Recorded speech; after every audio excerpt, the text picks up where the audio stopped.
First News with Keeler in the morning on WIBX and WIBX950.com. What's the easiest choice you can make? Window instead of middle seat? Picking a vendor who sends a great gift basket? Outsourcing business tasks you hate? What about selling with Shopify? Whether you're selling a little or a lot, Shopify helps you do your thing, however you cha-ching. Shopify is the global commerce platform that helps you sell at every stage of your business. From the launch your online shop stage to the first real-life store stage, all the way to the did we just hit 1 million orders stage. Shopify's there to help you grow. Whether you're selling scented soap or offering outdoor outfits, Shopify helps you sell. Wherever and whatever you're selling, Shopify's got you covered. Sign up for a $1 per month trial period at shopify.com/try. Go to shopify.com/try now to grow your business, no matter what stage you're in. Shopify.com/try. In studio, Steve Sprebeck. Steven, good morning. Good morning, Bill. How you doing? Tim? Good.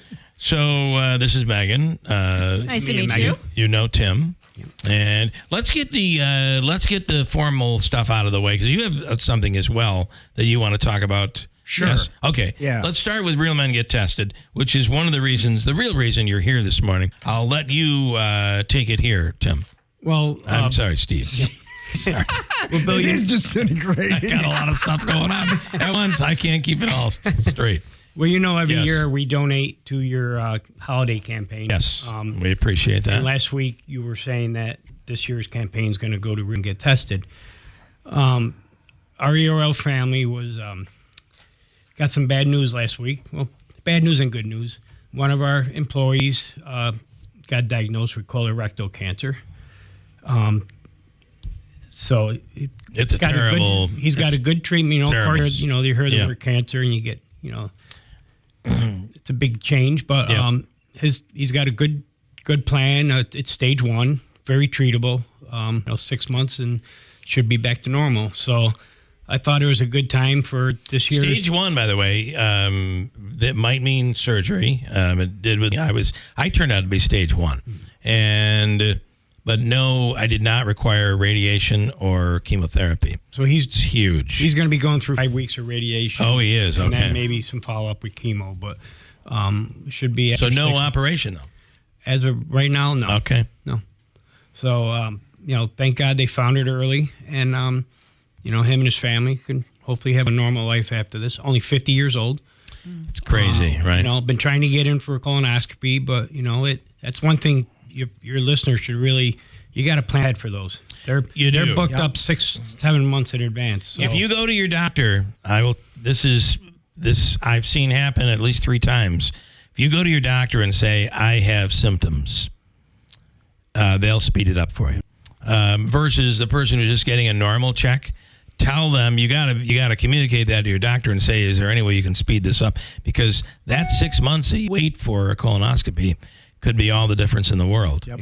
Yeah. He didn't really have any symptoms except lack of bowel movements. And thank God because that's the way they found it. Wow. So, so we would like to donate $500 this year to Real Men Get Tested. Usually I like to drive up the electric truck, bed. Yes. So, Yeah. in lieu of that, this year we'll donate that $500 to Real Men Get Tested in honor of our employee, and hopefully it can help somebody else out. Well, that's awesome. Thank you for that. Thank you. And for those that wonder or don't know, Real Men Get Tested is the group that Tim and I started, which does only one thing. It just promotes the importance, especially with guys, to get out there and get tested. Yep. Guys tend to procrastinate. So, I haven't even talked to my wife about this. She's going to kill me. Well, I thought you were going to. So you don't have to do anything. But I procrastinated. thought you were going to do your brother thing first. Oh, you want me to do the brother thing? Yeah, and then you can hold whatever you're going to do. No, I will. I'll do it. I don't care. I don't want what to the get hell? you in trouble.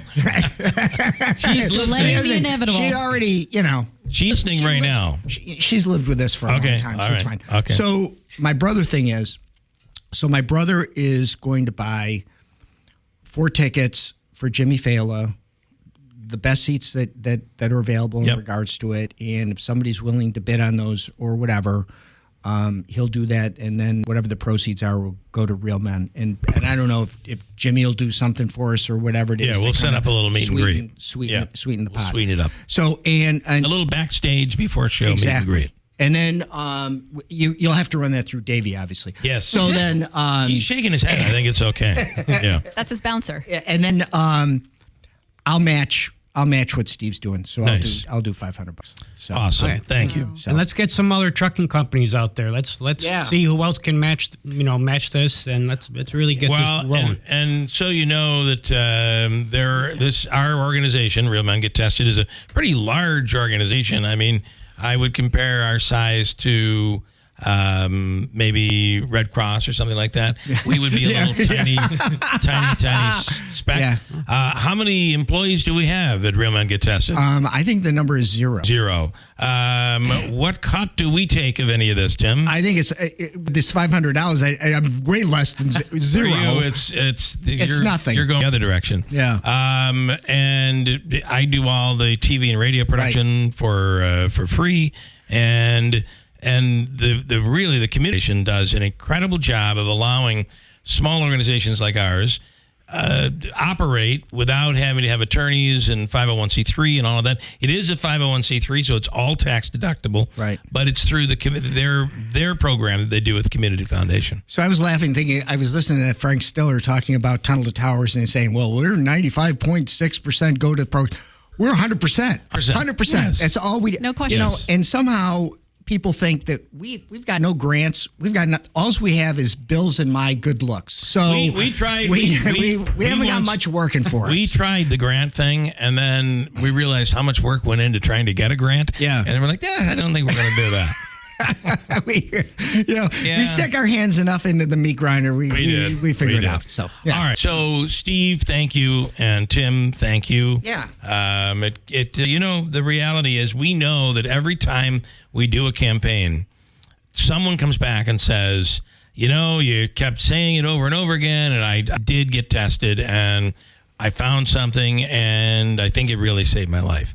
So that, even if it's just one person, and it will be more than one, but even just one is a pretty big deal. I found an email from years ago, whatever, from someone. It was so incredibly touching. And the thing is, these are people that Bill and I don't even know oftentimes. Yeah. And so, what a gift that is for some person that you've had the ability to touch. So Steve, what you've always done in regards to our community, I think it's an incredible loss for us. You both, and I'm glad that you're back up here. But what you do also with Sleep in Heavenly Peace, and it's a great organization. We have some real angels in this community that sometimes Syracuse is doing Sleep in Heavenly Peace now. Yeah, Syracuse has been around since 2018. Oh, they have. They were there. They actually were when we started Sleep in Heavenly Peace. Me and my family. Syracuse was our mentors. I mean, they were the first phone calls I made when I found out about Sleep in Heavenly Peace, and they've been. So you can look that up. That's an organization that gives beds to kids who are in need. They oftentimes are sleeping on a floor, on a couch. They don't have a bed. You see it not only in their main dwelling, but oftentimes you see it if there's like a breakup and you spend time with dad. Dad doesn't have a bed for the kids. So in one way or another, this benefits these kids. It's incredible. 3 years, almost 2,100 beds have been delivered. That's just amazing. Okay, can we talk about this? Where are we right now? We had heard that the Department of Environmental Conservation was going to come in and put a stay, at least for a couple of years, but I don't think that worked here. On the mandate for electric big rigs. So that stay was only for municipalities for snowplows. Okay. So basically, that's the state saying they can buy snowplows, internal combustion snowplows, nice. But the trucking companies out there trying to bring goods to market. So it's this whole thing doesn't make sense. I actually texted you an article from Syracuse.com, which was a Cornell University independent study on what the state would need in the next 10 years just to meet their own standards. Yeah. I think the quote was, we are behind, way behind. 40 new gigawatts were needed to be added to the grid just to meet their own mandate in the next 10 years. the only way to do that, I mean, you're not going to do that with wind turbines, with solar. No, it has to be nuclear. It has to be nuclear. And, and we're way behind there. In Georgia, they just opened a nuclear plant this year. Took them 20 years to build. Yeah. So, whereas Europe has been moving on nuclear for a long time. And there's new technology Way with ahead of nuclear us. that they can be built faster and cheaper, but just to get approved for that's probably going to be 10 years down the road anyway. So. Well, then you're going to have protests and legal. It'll end up in court. So, and yet that is, I know nuclear scares people. It really is the cleanest. It is the cleanest and greenest. Yeah. So we're even where their mandate on school buses saying, what was it, 2033 or whatever, we'll be there then. I mean, electric makes sense for an Amazon delivery van. Yeah. That makes sense. Yeah. It's just for big trucks, the technology is not there. A big truck on a electric battery can go 230 miles. So our trucks leave Utica, go to the New York, New Jersey ports, 230 miles away. They would be out of charge by the time they get to New Jersey. What are they going to do? Right. Where are they going to charge? You got to pull over and... You got to pull over for 8 hours and charge. Yeah. Okay? Drivers get paid by the miles when their wheels are moving, not to sit there waiting in a truck to get charged. Yeah. I'm not saying it's not in our future. It's just not now. And to force it down the throat. Internal combustion truck costs about $180,000 today. Electric truck today costs $535,000. Right? We would need to put in our terminal in Utica, if we would get just 2 or 3 electric trucks, we would have to put in probably $1 million power plant just to supply that. You got to get the power from somewhere. Right. Which would probably include a lithium battery backup to store the power, and then it's not there. It's just, I don't know. I mean, nothing's going to change by the 1st. I mean, the law is here. The legislatures don't meet until January 10th or whatever, anyways, for the new session. So nothing's going to change until then. And, hopefully. Well, you take a company like Utica Mac, as Tom has said, that they've already lost January and February. So anybody that would have purchased in January and February already gone somewhere else. So this hasn't gone into play yet, and he's already lost business. And that's a business that's been around for 75 years. Yeah. A staple of our community. We buy Mack trucks, and we plan our purchases a year or two in advance. We don't know where we're headed. Right now, we're going to have to buy trucks in Savannah, Georgia, keep them for 6 months, and then ship them up here. Yeah. That's the only way around it right now. And so there is a workaround? For us, because we have we open a terminal in Savannah, Georgia, so we could buy trucks down there, toil them down there, and then after sunset, it's a used truck. But look who loses. Utica Mac, the local Mac. This has business. potential. In California, there's dealerships that have lost 95% of their business. Wow. You tell me a business that can sustain that, and that's what's coming to New York. And it's just, you talk about New York being business friendly. This is another way. It doesn't make sense. You think you're paying a lot at the grocery store now. Wait till everybody has to buy $500 trucks, and pass that on. Yeah.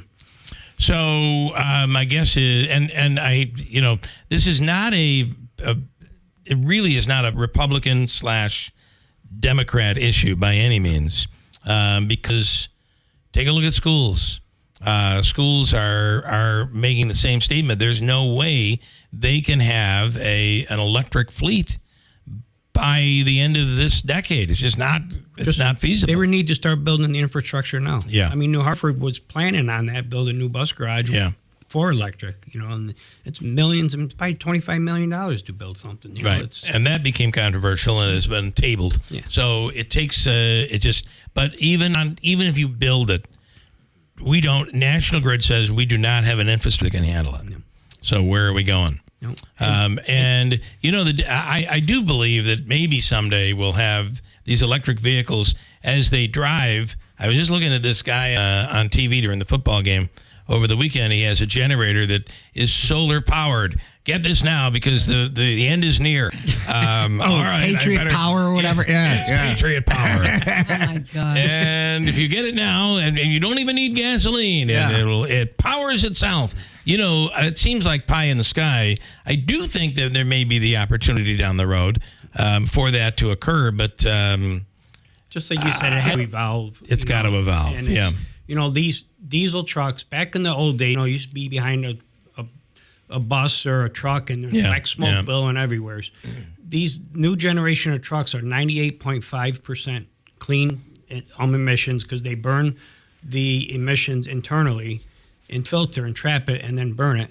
So it's already as clean as you can get. Yeah. And in 2027, there's new engine standards coming where they want it at 99%.